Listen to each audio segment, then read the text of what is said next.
What if it's not just superheroes the ones to become Pokemon but also their villains? In this video, let's see who will be trying to stop the Avengers get to the Hall of Fame.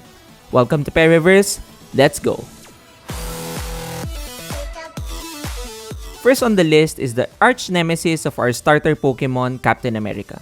He is also, in some issues, the leader of the founder of Hydra. Marowak was initially the easy pick because, but the thing is, their reputations are worlds apart. But when I finished testing it, I thought it gave the Pokemon a different persona, to say the least.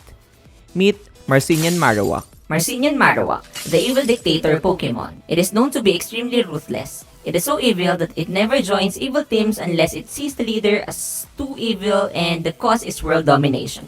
Marowak has colonies of Cubones that tries to recruit other Pokemon to their cause, and they attack areas that resist them. After shortening the snout a bit, I really felt like this is a new Pokemon from Marowak. I tried to preserve the dark typing to characters that get their powers from darkness, but I think a Pokemon based on Red Skull is one of those that is definitely 100% dark type Pokemon. Next on the list is one of the most underrated and some would say extremely nerfed villains in the MCU. I'm talking about Taskmaster, who made Black Widow and many heroes' lives difficult on many occasions. Presenting Marcinian Gallade. Marcinian Gallade T, copycat Pokemon.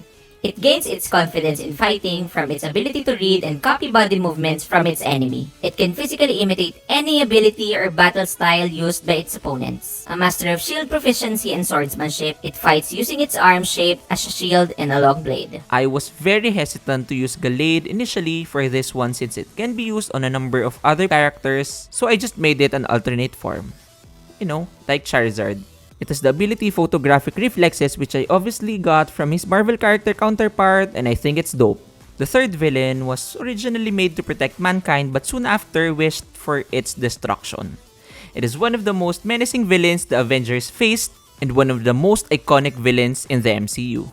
Behold, Marcinian Registeel. Marcinian Registeel, AI Pokemon. It is believed to be as smart as a computer AI from 10,000 years from now. Its desire for destruction is so extreme that it also attacks the trainer of the Pokemon it faces. Registeel was supposed to be used to protect humans, but its superior knowledge made it think that mankind does not deserve protection. Honestly, I wanted to use Genesect for this one, but after putting Ultron features on Registeel, it made much more sense. I'm just so proud with how this one turned out, and also its ability Encephalo-Ray will be busted when used in-game. Unfortunately, as some of you may know, I can only use Gen 3 engine, so I have to work around that.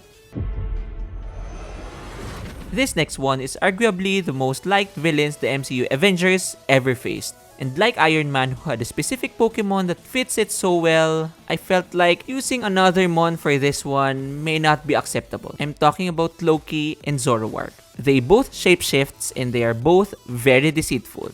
So here's Marcinian Zoroark. Marcinian Zoroark, mischief deity Pokemon. It doesn't just transform itself, it also has the power to make hundreds of people see its illusions at a time. It uses its power to manipulate people for its own cause. It can also influence other Pokemon's minds into doing something against their will.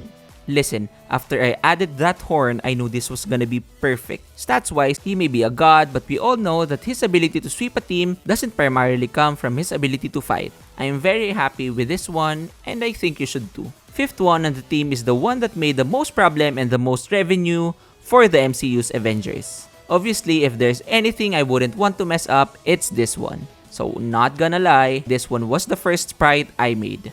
It ultimately went down between Tyranitar and Groudon, but I felt like Groudon has its build more suited for this Titan. With that said, meet Marcinian Groudon. Marcinian Groudon, Mad Titan Pokemon. It has been traveling across the galaxies in search of being the strongest one there is. After every victory, Groudon absorbs power from its foes it considers powerful. After it gathers a certain level of power, it can destroy regions with a snap of its fingers, including those who is in it. It also has an extreme obsession with all evolution stones. We all know Thanos has to have his Infinity Gauntlet, and honestly, making that gauntlet and looking for the sprite that would make it natural was both fun and painful. Again, due to the limits given by the Gen 3 engines, I can't fully show his power on the gameplay, but nevertheless, his ability is insane. Give him a setup move and he'll sweep at least half of your opponent's team. Yeah, pun intended. This last villain is literally and figuratively the biggest one on this team. It is, according to Stan Lee himself, his strongest creation in the Marvel Universe. How big is that? But although we know this is up for debate, we can't deny that Galactus is one heck of a powerful character. But the problem is I couldn't find any legendary Pokemon with the same build or appearance or anything with similarity with Galactus. The best I found were Mega Rayquaza, Kyurem, and even this two doesn't look Galactus enough. So I had to use a regular Pokemon and make sure it works. If you know, Galactus is also called the Devourer of Worlds. And which Pokemon type looks like they want to devour things? Snorlax. No. Ghost types. And I saw one that fits Galactus, and honestly after finishing the sprite, I was so satisfied. So behold, Marcinian Dusknoir.